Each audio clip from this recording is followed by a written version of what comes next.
Mais dans le Congo, il y a des gens qui ont et l'autre côté, rien. Donc, le langage, j'ai sacrifié ma jeunesse pour la nation. Bien sûr, FC par rapport à la violation, il faut que tout le monde FCC 18 ans au salut. Tu as violé combien de lois? Hier, c'était impossible de voir un président du Sénat, un président de l'Assemblée à tenir le langage, un chef de l'État. D'abord, il faut la partie. Pour vous, 6 mois, pourquoi je remplacer 6 mois, pourquoi l'impact des actes de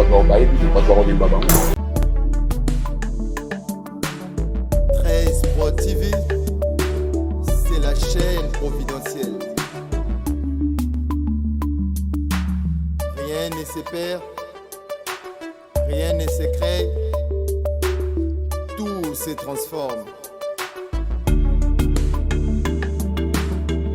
Abonnez-vous massivement sur votre chaîne. Abonnez-vous massivement sur votre chaîne. Bonjour Mbote et bienvenue à la chaîne 13 Pro TV pour la présentation ou la Bols. Et je dis un grand merci à toute mon équipe technique qui m'accompagne toujours. Aujourd'hui, l'équipe 13 Pro TV a fait une descente dans la commune de Limete, précisément dans la ville de Kinshasa, pour recevoir notre invité d'aujourd'hui. Il s'agit bel et bien de Maître Loulou Dilumutu. Maître Loulou Dilumutu, analyste politique, congolais de père et de mère, originaire du Congo central, ex-Bakongo. Maître Loulou Dilumutu est né le 5 octobre à Kimpese. Qui est Maître Loulou Dilumutu? Avocat de carrière à la cour. Maître Loulou Dilumutu, assistant à l'université libre de Kinshasa. Maître Loulou Dilumutu, secrétaire national de la jeunesse consciente. Ensemble avec vous, découvrons l'invité du jour. Maître Loulou Dilumutu, bonjour. Bonjour, Ndeko journaliste. Maître Loulou, par rapport à parcours Mayo, donc vous allez responsable, secrétaire de la jeunesse responsable, c'est vrai? Oui, vous allez secrétaire national de la jeunesse responsable. Responsable et puis assistant à l'université libre de Kinshasa. Oui.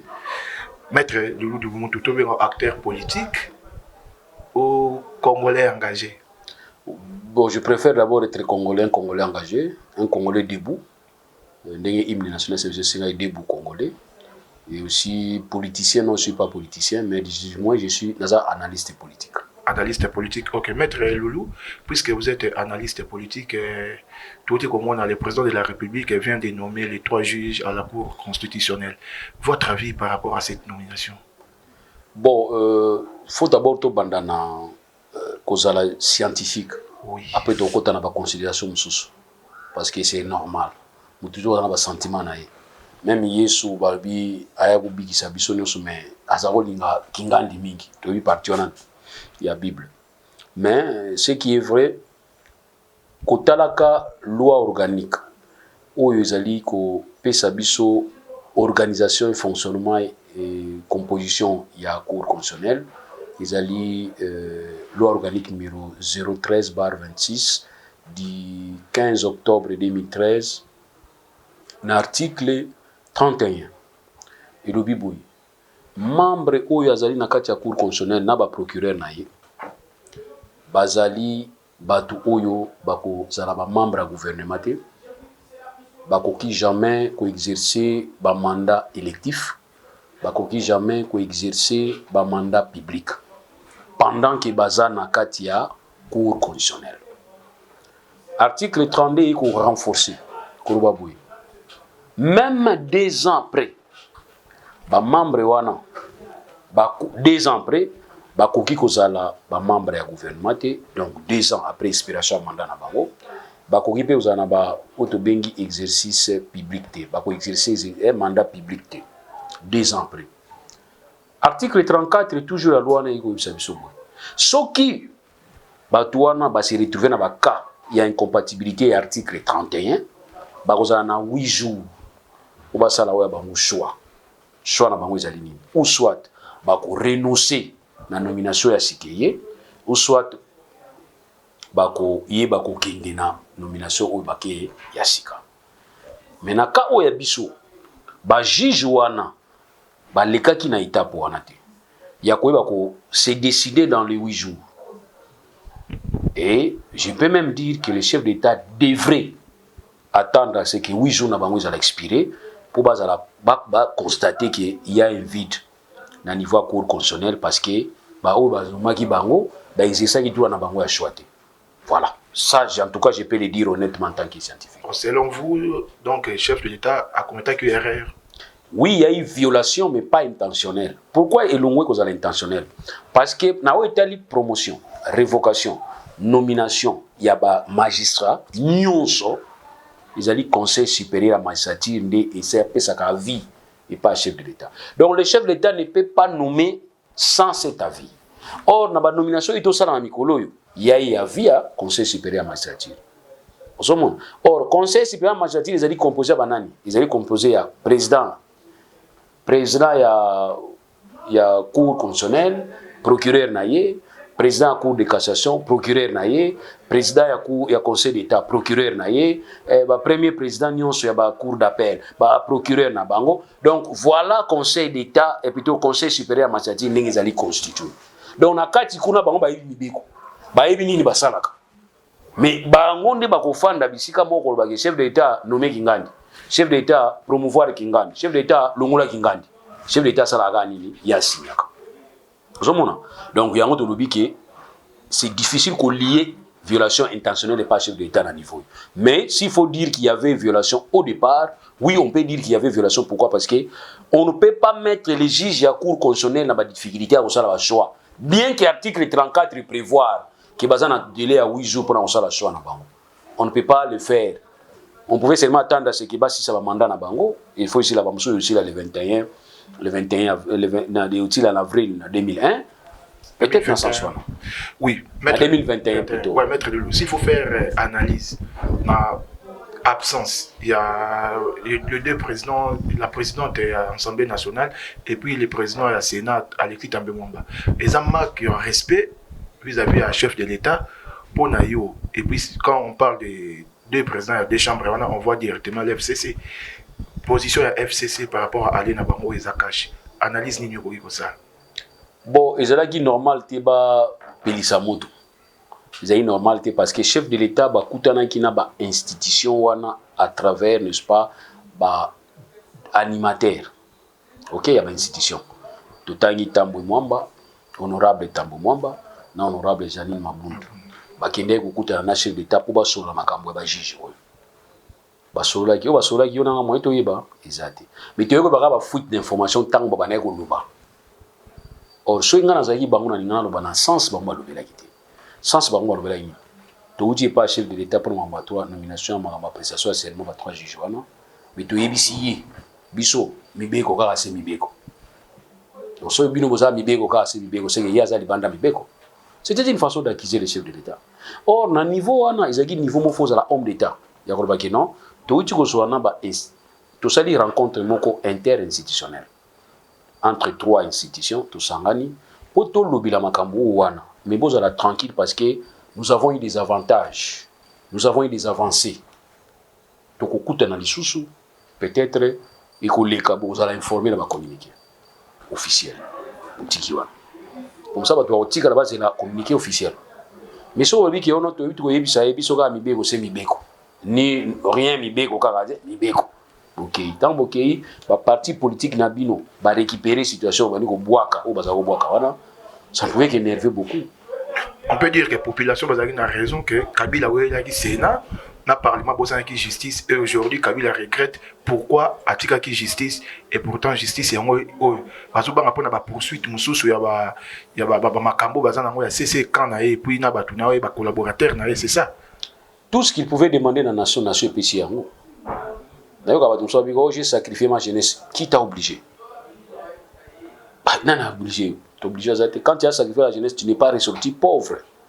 Donc, le langage, j'ai sacrifié ma jeunesse pour la nation. Le langage, bimi invalide.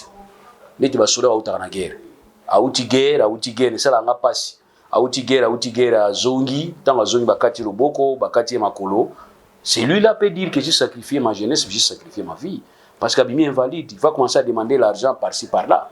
Mais quand toi, tu as occupé un poste de responsabilité, et finalement, après, tu ressors, tu en sors, Obimi, regaillardi.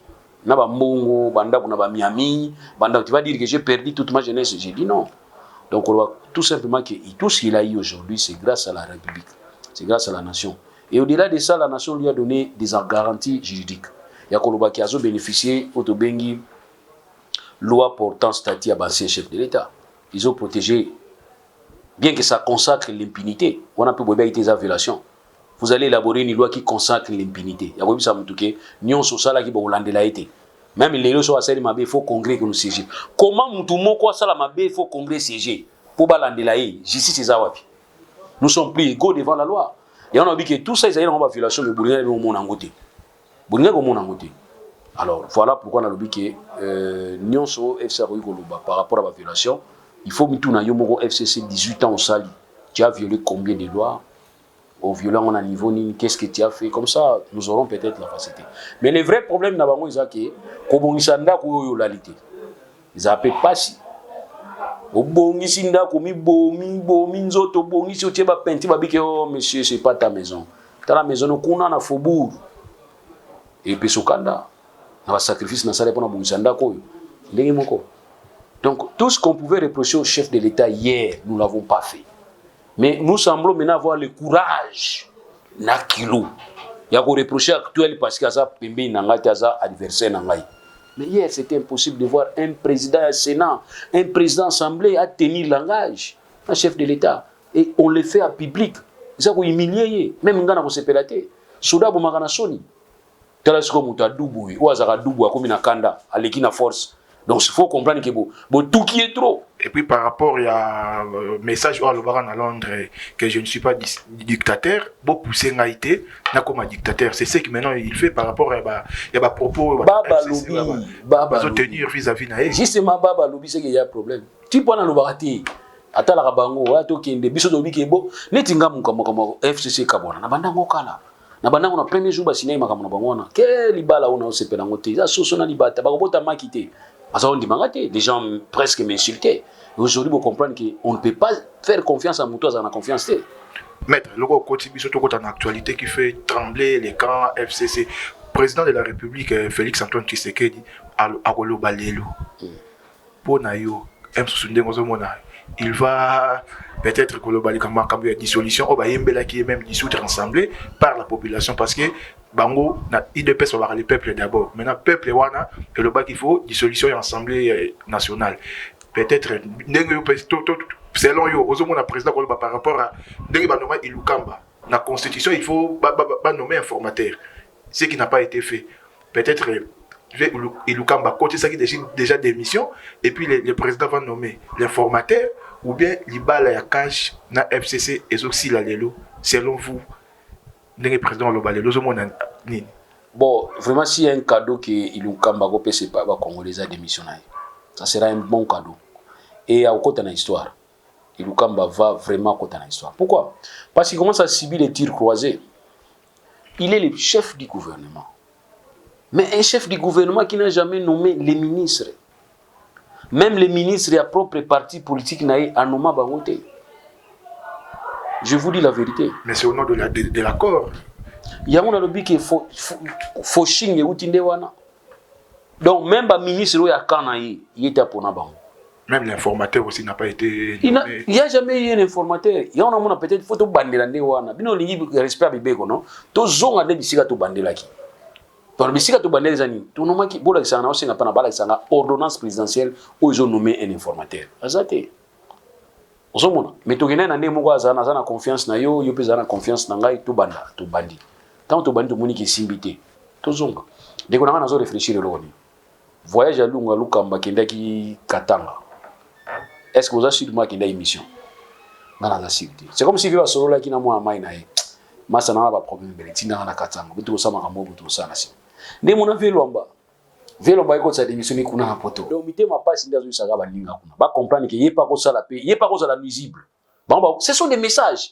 Alors maintenant pour nous calmer zani au capitaine. Tant pour capter message à moninga boyi chana c'est de comprendre, doit avancer. C'est ce qu'il devrait faire. Parce qu'il y a eu des crises. Ba crise muso esila ki entre Kabila na Tshisekedi. Bobio wa benga kena kinga kata ba no gangela e. Ba kendaki ni Kabila ni Tshisekedi mutu mo sala déclaration te ya makambo solo laki. C'est comme ça vous aussi ba animateur. Ya ba institution, on vous reçoit par le chef de l'État. Vous gardez silence. Bobimi non, y a rien de déclaré, rien bobimi ok. mais on ko chola déjà to ebisi mibeko ka mibeko neti fait na biso vie tambo moi ne aloba vie so zo ba sala moi ni zo bon tena sepela na vie so zo ba bipsa moi face moi ça nit moi na douceur mais azo chola siko ni so na siko ba to ba capter wa bia mais yezani ngana président on a présidenté yango moni makambo na le crédit na kendaki ngana kendaki ne pona yango tant moni bana mai ba sepelité ngana sepeli na kei na iko assister so eza divorce mais na divorce misusu na Congo est-ce que mona ba divorce za kana tribunal ya mbaka ba divorce muke ba commune ne ya mbaka ba mariage ebele célébration mariage mais divorce za ka muke na ba tribunal poani okangi moi sino na problème okino sa ba démarche pa kuta na ba juge solo na bango ka téléphone kanga biloko no kende moi c'est pas kangi biloko na ya ki divorce c'était divorce bino ni divorce on sala mandeni kanga oui sala ngilo visage ya divorce ata ba kozonga na bino menga mutema na ngi sepeli bo comprendre que bozolo ba na vérité voilà.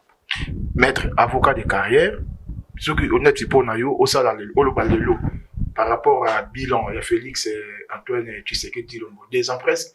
Est-ce que justice n'a biso dans les jours à venir raison pour mettre? Bon, vous savez, il y a à boire et à manger, hein. Faut être clair, hein. Moi je suis pas fanatique. Il y a à boire et à manger. Il faut tout ça l'effort. Nous sommes dans un processus. Hein? Il y a un poto, na funda batuté. Mais na poto il y a la radio des États-Unis. Président Mbogaye abani ko longola ba service à renseignement ba tête union so ba opération abani ko longola ba tête ba fiche bani pour permettre ba impulsion. Mais FCC cache accompagner Jewan. Au Kabula nyonso. Monte mikolo armée a nommé ba to tomboki, bo sala ka boité ba tomboka ki non. Ba nommé na kota magistrature ba tomboki. Zo mwana maya zo nommé ka ba o ya kutaki. Yo so gi a merci mo ka IDPS. Bo so yoki. Oso yoki na mato inami no magistrat o ya IDPS azayi combattant IDPS ba nommé magistrat asala droit ba nommé boso yoki yango exacte tiko mwana mayo ba ti wana vi professeur Kalubi amayele na yoki bato pona muluba te amayele mon parce que doit être tribalisme non tala toyeba naka ndeko nanga journaliste na alo na hotela bango na ba mondo tozana ngo toyeba naka batu na batu toyeba naka dans le nakati appareil judiciaire na biso na olo bango na mu Congo muta kontudi ngazati baluba ama yeli nakati appareil na biso ba vie tout ba master tout ona kuta nakati juge muluba magistrat muluba avocat ya muluba fanda na iko sala ni dossier to yokaye muta ko sauter osoko pa donc ba domaine na bango wana muta ko sauter vie wana ama yeli tipo wana Kalubi oba nommé wana amayele alors siko pona ngai anomi mutande wana aza muluba mais aza mayele aza congolais où est mon problème mais ba nomination par rapport à ma poste on a tout ils pas confiance kaka baluba maintenant déjà parle ma tribalisme kabila tuka muluba mo ka nommé déjà mais tala ndeko nanga et puis na mona ngo sécurité tala bato so bazo soutenir kabila simana e bazo attaquer Tshisekedi la plupart baluba wana bo bato balo bela monte point tala ka bango tala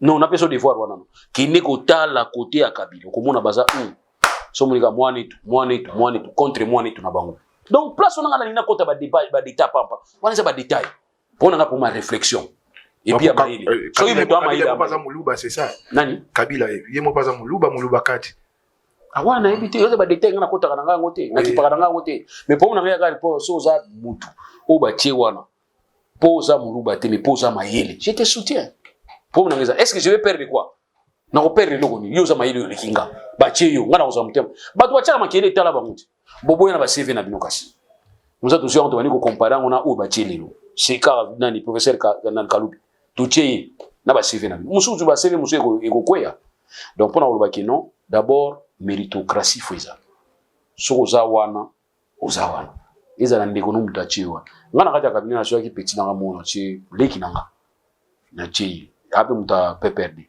mais na chi tuzana ina kati akabina makile na tuni ngabila petit ngana chia wana poza ndeko nanga ti abi o répondre non mais poza maili ya mope na chi wana so ile una muni uzaso baso na obenga nayo o compagnie siko place ngana zali photo ko na niveau na biso nyonso oko cha ndeko na yo oko cha mwasi na yo so aza maili surtout so alekinga na ochama kelele te. Mais na Congo bato ba finga ka bato kina otala bango et l'autre côté rien moko ta finga na Facebook a finga bitefona luka mutu na eluka na kutena tata na bango zoka pera bango na yebi dai moi na zo finga nga tala ba Facebook ba message yango ya finga nga abi na répondre to ya kotala bisika lala ab meminga na sima kiti ala isinga tala place lala ka o etoko ya yi so fandi ya wati ba 22h okuta ya internet pas betela ngo kaka. Ainsi père on a parlé on a dérangé qui. Donc il y a des gens comme ça dans la vie. Vous on critiquer bateau ba l'équipe non. Non. Mettre le lot de monde congolais de père et de mère. Oui. Originaire il y a Congo central. Oui. Maintenant c'est quoi total à Makambounet il y a Minimbwe oyo maître Azarias Rouberwa denga le Minimbwe commune rurale ba pesa ba Nyamulenge. Yo état que Congolais wato que déjà le wa ba kabula Congo. Ba pesa une partie à Congo mabele na bio congolais ba kabelango batu mususu yo pona yo soko ngolo ba tant que congolais citoyen congolais olobani ni na dossier wana ya Minimbwe na oloba souté parce que ba wangani ba souté pression esali ki ba wangani vous comprenez ngai donc na oloba souté na moni sava na koki mabele tikali yanga parce que kolo mabele mona na akaka biso ba kiboy c'est comme Salomon alingo kata mwana po kata katikati po bato bazowela kolo mwana baki botika mwana na boko na biso pe to tikira ba mboka mais comme to tie pression ba wangani intérêt ni tiko ya zaki na wana sima wana ba mama Minimbwe et puis recensement au président de la République avant les élections il faut recensement et ça les donc na étendu ya République Mobimba et a toujours contre ba biloko wana.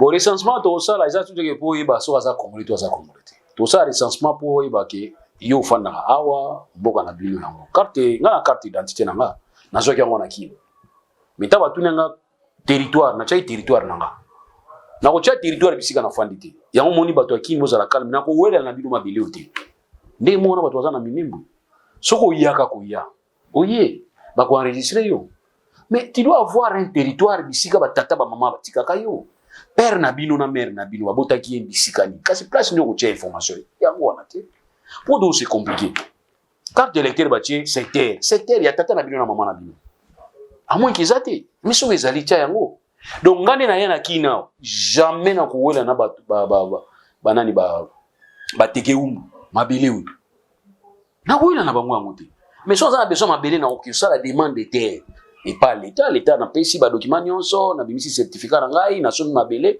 c'est fini mais oya ko ba ke non ya biso oyo kuti batu bazawana système ka ni na Israël na ko na Palestine asala ngo une fois simba deuxième fois susu yango simba te batu ya Minembwe ndenge moko na batu ya Mwanda biso na Mwanda na za originaire ya Mwanda biso na Mwanda tozaya ko kangama na Kabinda na ngambo ya Kabinda bakabinde baza na ngambo ba ya RDC ba oyo baza culture moko et biso ba koko na biso ba cimetière moko ezala kuna ya koko na biso et puis net na niveau na biso mboka na biso musuto na Tchende eza na RDC.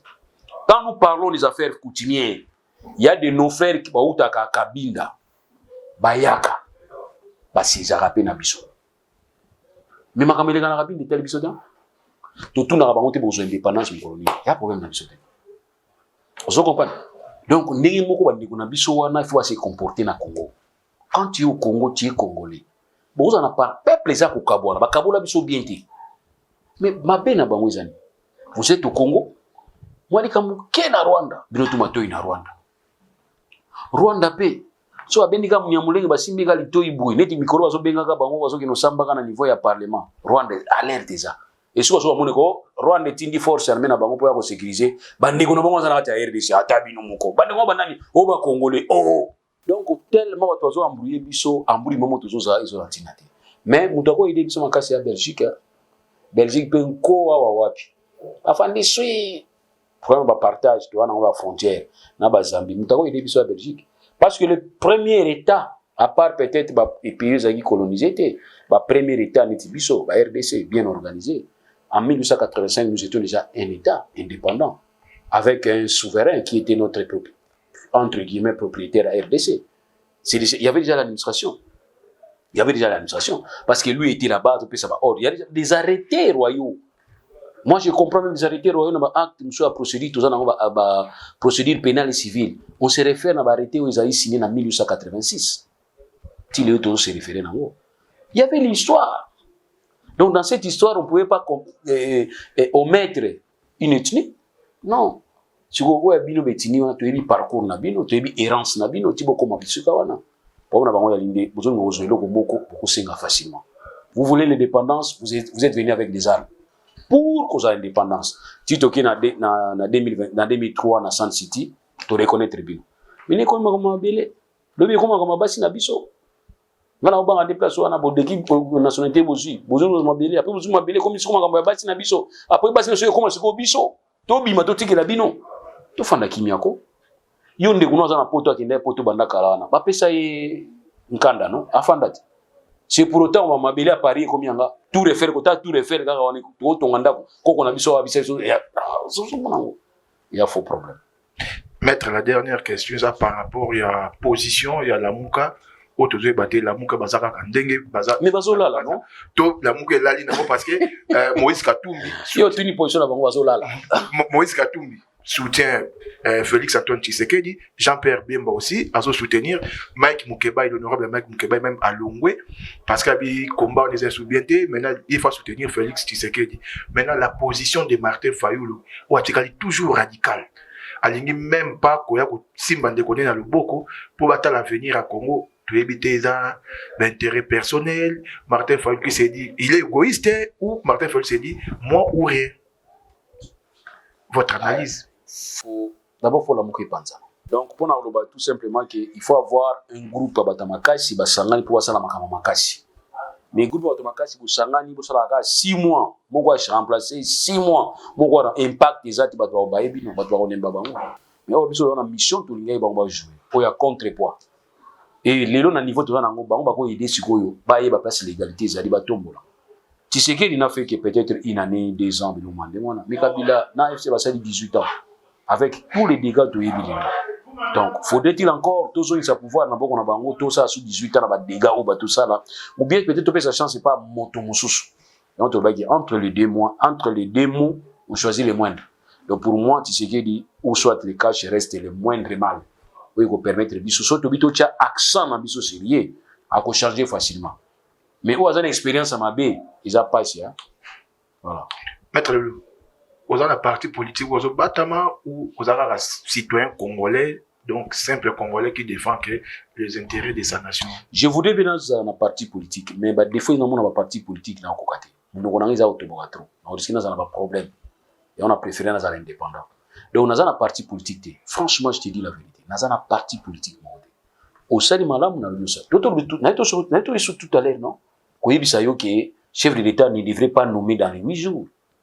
Tant qu'on nomme qui bâtit pour il fallait tika bango choix. Je viens de le dire. C'est une façon de vous dire que ça aussi c'est une violation.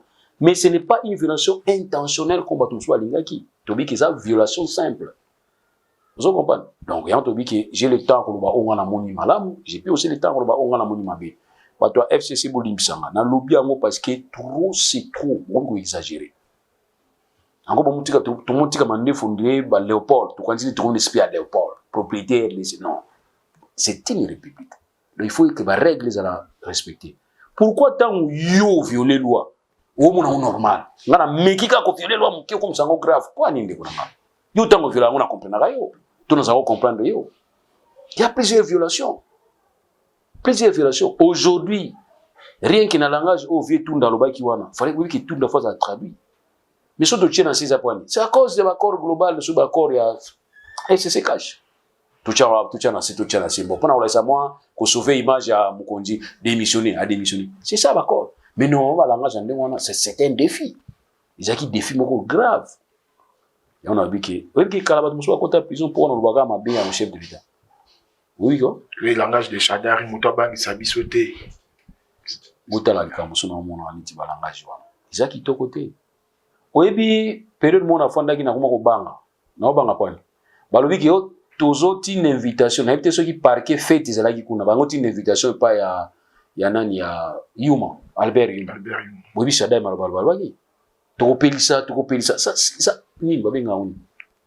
Apologie à haine, apologie c'est-à-dire incitation à la haine. Mais les gens bato bazomona ke bakangi Kamere allié ya Tshisekedi. Tozela ki ngana tindi les gens na fana na zaoze la Tshisekedi ba botika ye. Ah wana na ngo baki. Mais il est souffrant pour la présence au Senga. Mais justement pour nous faire comprendre que na makambo ya mboka basala ba blague. On fait pas des blagues. Bakangi Kamere. Yoki ke FCC na cash ba panzani. Mais bino muke kaka bango tindi la nzoka invitation na nteso izaki ya fête. Oh mariage anani, tu procureur ni azakobala. Bango tindi la yuma invitation. Chadera lekia tombo kia bi yinda toko panza coalition. Non, ça qui cité dans Mamso il y a 200 millions de dollars. Wana na yebite ngala kansene di fête ezaki na parking. Ngani lo kansene ka fête ya fête mo ezakuna banini ba bengisa batu ba bengisa yuma. Mais Chadera facha qui il était dans ses états. Mais or tala ou batinda ipe invitation par Kamere ti lelo azo moisi na prison. Cela ne voudrait pas dire qu'ils ont impacté na cash bien que et ça moi ba vague mais parce que gérer ngo kitoko. Vous comprenez? Il y a un problème qui non, ba corps mususu bosinyaki, boyi ba sentiment ya bato. Mabara musuni so kitoko te. Basi musu bato bete ma kofi na kati ya ndako. Mais tant ba bina misa bato moi ça to seka. Tout ça pour na ko complet, pour na battre la balle na bino. Mais bino makamba ko bata mezala kate nyonso obozaka nango misili banda. Moi so etonga mbayi na yo na coin. Et c'est ça rendez-vous. Maître, puisque vous avez parlé des caméras, et dernière question, Félix Antoine Tshisekedi, de la manière dont Azo serré sur les dossiers caméras, et ça bien parce que caméra demande même que nous va évacuer, que nous avons besoin appropriés dans l'Europe, ou ils ont même coupé ça a été. Est-ce que Mouto Azala qui moninga na lobby bo bundé tumba? Est-ce que koko lembisele moi mukete côté na pour yo Félix Antoine Tshisekedi, il est dans les bons pour la nation ou bien Félix Tshisekedi azo bangande ba ko 5 ans au tikeli ngape 5 ans yango azo tsekuna comme prisonnier naïe. Mon frère non pesa yo gestion ya république. Mais pour na pesa gestion république na ngila sa opé exemple moko. Exemple na ola sa yo, eza moto a comprendre république. M. Kabila comprend la République. M. Tshisekedi pas comprendre la République. Mais M. entourage de Mahabiso. Période où on a Lumbashi, il y a un frère à Kabila. Abeta qui mbata. Magistrat Moazo qui mbata. Ndeko Kabila mutabeta qui a qui intervention. Nous quoi intervention ça kana ngoti. Magistrat so instruit dossier, ndeko moka président koti. Ah dossier ya camarade nanga itika na sala musala. Pa. Tous les magistrats bateli mbabini. Procureur général abengi conseiller spécial sur l'état matière de sécurité. Kutunaye tu as un problème mon incident mon likia wani oh cousin ya mwana mai ya beti mbate pa magistrat so ba mini banda abizela ko sana ndoko mo tena tuna na mukonzi akoti pa mukonzi ebisi mukonzi ono Kabila tuna question so eza mutu mususu abeta ki mbate pa magistrat bongo benganga usa musana bino OK chef d'état de mémoire ba kiam abi poza ndiko na ngati tuza camarade na ngati so mabeza non ça il est. Donc les gens doivent comprendre gestion à la République et amis. Bah gérer la République ne va pas patienter, ne va sentiment. Vous voyez que le dossier à Kamere, ça pouvait bien retourner contre le chef de l'État. Parce qu'il était cité, j'agissais au nom du chef de l'État. Mais nous attendions ça. Tout ça aux éléments, sur l'instruction du chef de l'État, tout le monde qui sur l'instruction du chef de l'État, il est aussi copié. Le chef de l'État devait aussi agir parce qu'ils avaient autobengango silence, abstention coupable. Comment vous avez sur l'instruction, il y a eu une instruction en été? Vous comprenez? Alors, dossier ndengwana siko bozo senga ye ayi sabino ke botika ye. Ah! C'est bozo piégé. Ya on parle ya olobate. Dans l'administration, la compétence et l'attribution. Gestion ba détenu mutasala ngo ministre ya justice. Ministre ya justice aza collaborateur à premier ministre. Soy bango ba biki za sujet ba wana ngona conseil des ministres ba débattre en tant que président, il va tirer conséquences. Nango kati ya conseil des ministres. Mais dire que il a le pouvoir de le faire aussi. Il ne faut pas croire qu'il a le pouvoir. Il peut le faire. Mais il ne peut pas le faire. Compte tenu de la position où il y a qu'à soutenir l'état de droit. Dans cet état de droit, il faut que les règles soient respectées. Et on a le biquet. Bon pousser y était dans ma cambo. Il y a autre chose à la téléphone est sonné. Kangaï. Tikaï était. Bon pousser. Et puis, vraie justification des lignes pour soit tribunal.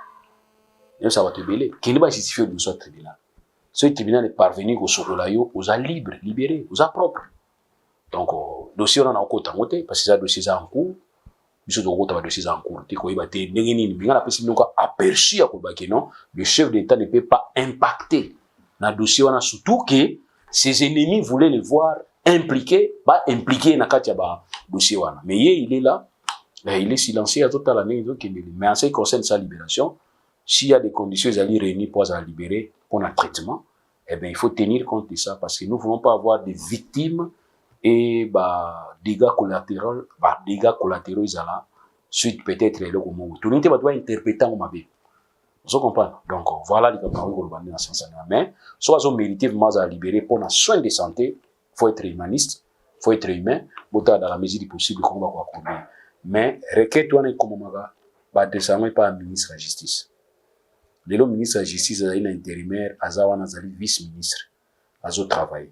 Vice-ministre, on n'a pas un chef naï. Il faut appeler ça rapport et pas chef naï. Maintenant, dans la peut vice-ministre, il n'y a pas un problème, il a déjà saisi. À côté de la négative, on ça aussi. Nous devons préparer Batoumoussous. Ba comprendre que libération il y a caméra pour que nous avons traitement, ils ont libération pour nous taper si on t'isséqué. Parce que la vie est au sous maintenant il faut préparer bah qu'il faut la procédure. Donc on a aussi pas à Batoumoussou so base en tranquillité, pas aux soins naïe, ba la nélango pas aux soins appropriés. Maître Leloup, merci pour votre merci, je vous en prie. Voilà, nous sommes arrivés à la fin de notre entretien d'aujourd'hui avec l'invité Oyoto Yambela Kibino, Maître Leloup du Lumuntu, Bino Nyos Tubolandi, Ndenge Maître Leloup du Lumuntu à Lobi. Donc, à Pessiba point de vue par rapport à la situation politique actuelle du Congo. À Lobi, Oyazagi Nangoya Koloba, donc, Tosolo Linaye, vous tous vous avez suivi, c'est que Maître Leloup du Lumuntu avait à nous dire. Quant à moi, je dis un grand merci à toute l'équipe Très Sport TV et je remercie beaucoup mon Dieu qui nous garde toujours pour que tout ça la Kamusala Oyo. Pour la présentation, c'était Kula Bolse. Si on ne se voit pas, on s'appelle We Are Together.